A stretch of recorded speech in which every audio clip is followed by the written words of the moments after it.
Un último tema, para yo no cansar más, pero en términos de inquietud, sí, se analiza desplazados desde la perspectiva de la Corte Constitucional, eso está muy bien, yo digo que no. Pero en términos de debate teórico hay un elemento que me llamó mucho la atención y les quiero decir que fue una sentencia que leí ahorita de febrero del 2010 del Consejo de Estado, de la sección tercera, que solo les dejo esta inquietud. Es una sentencia impresionante, buenísima, buenísima, buenísima, pero es de reparación directa. Entonces uno dice, ya, pues eso es daño consumado y tal, que entonces la diferencia entre el daño consumado y continuo en evolución es bastante polémica, pero ¿qué les quiero decir? Era el caso de Bellavista, Sucre, por allá una hacienda en donde desplazaron a, no eran ni muchos, de pronto, 250, pues, con respecto a las millonarias económicas islas que se pueden aquí, que estamos hablando de más o menos 4 millones, pero fíjense ustedes, algo que a mí me llama la atención. El Consejo de Estado, en un evento de desplazamiento que también daría lugar a estar cobijado por el manto de la tutela 025, está condenando unas cifras enormes.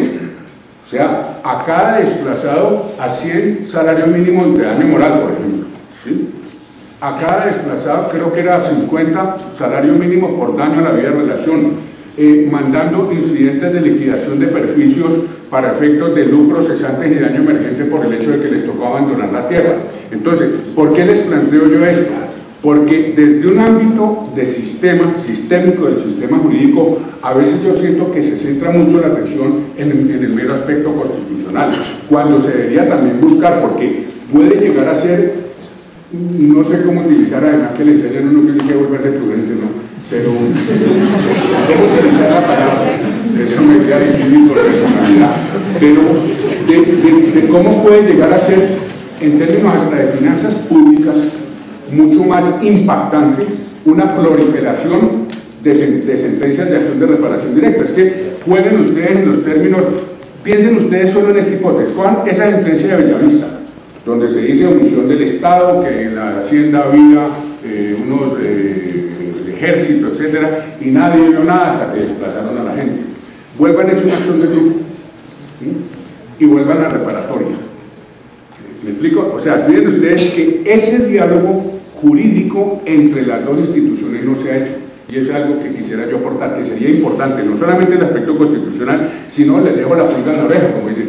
¿Qué tal que, así como ya ha habido varias acciones de condena del Consejo de Estado por daños consumados en reparación directa, muertos, ¿sí? O por desplazamiento, que eso supone un daño continuo, que no cesa, ¿cierto? ¿Qué tal que todo eso se volviera acción de grupo? ¿Me explico? En términos financieros, se explota el país, ahí sí que se explota por completo. Entonces un tema que a mí se me que lo planteo, porque lo tenía en la cabeza y con eso pues te doy la palabra. Muchas gracias.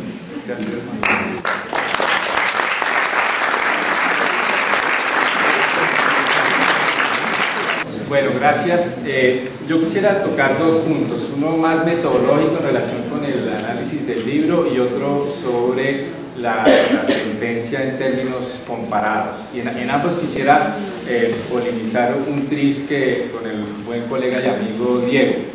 En cuanto a lo primero, yo creo que es importante clarificar la distinción entre efectos instrumentales y efectos simbólicos. Quien trajo esta discusión a Colombia y quien tiene todo el mérito de haberla traído es el colega de Justicia Mauricio García en su texto de la eficacia simbólica de hace varios años, que creo que es un libro fundamental en la sociología del derecho colombiano.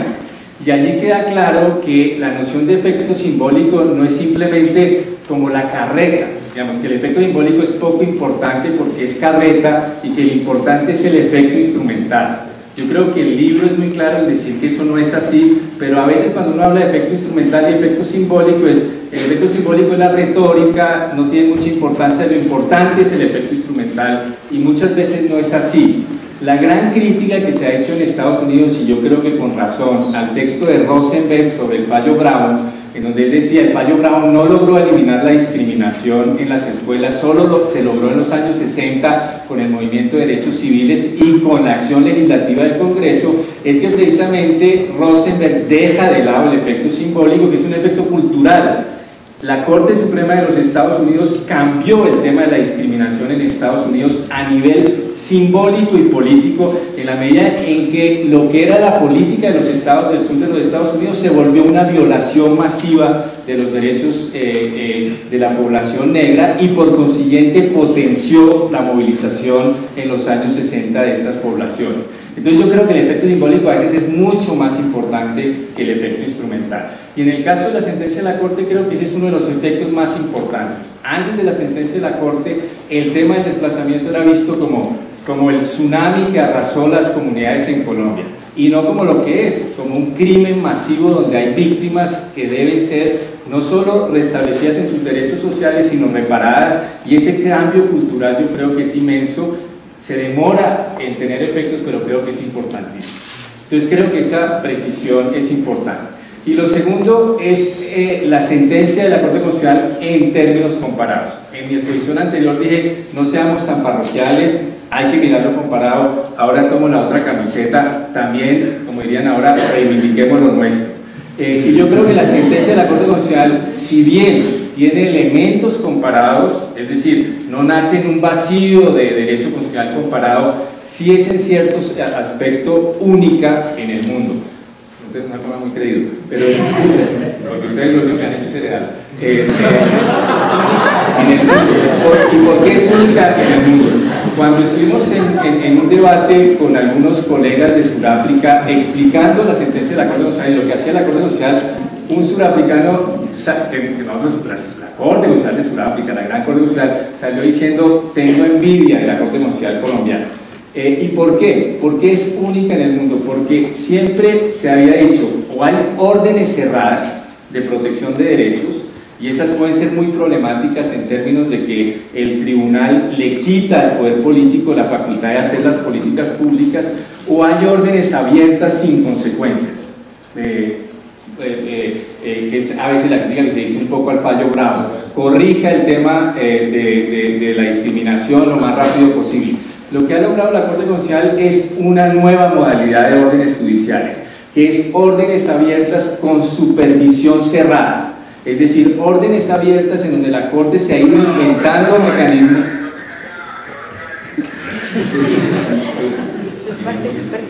Donde se han ido inventando mecanismos para supervisar que esa orden abierta no se quede en el papel. Y entre esos mecanismos hay cosas supremamente interesantes. Lo que dijo Celis, que al decirlo mostró que sí había ido bastante más lejos de donde él dijo que había ido, es que ese tema de indicadores en sede judicial, hasta donde yo conozco, en términos de derecho comparado, no existe. Es decir, controlar la política pública del Ejecutivo en función de indicadores de derecho, de goce efectivo de los derechos, para ver si hay avances o no hay avances, creo que es un avance muy significativo. Entonces eso creo que, si bien no es una sentencia extraña a tendencias de derecho constitucional contemporáneo, sí tiene unos caracteres únicos que vale la pena reivindicar.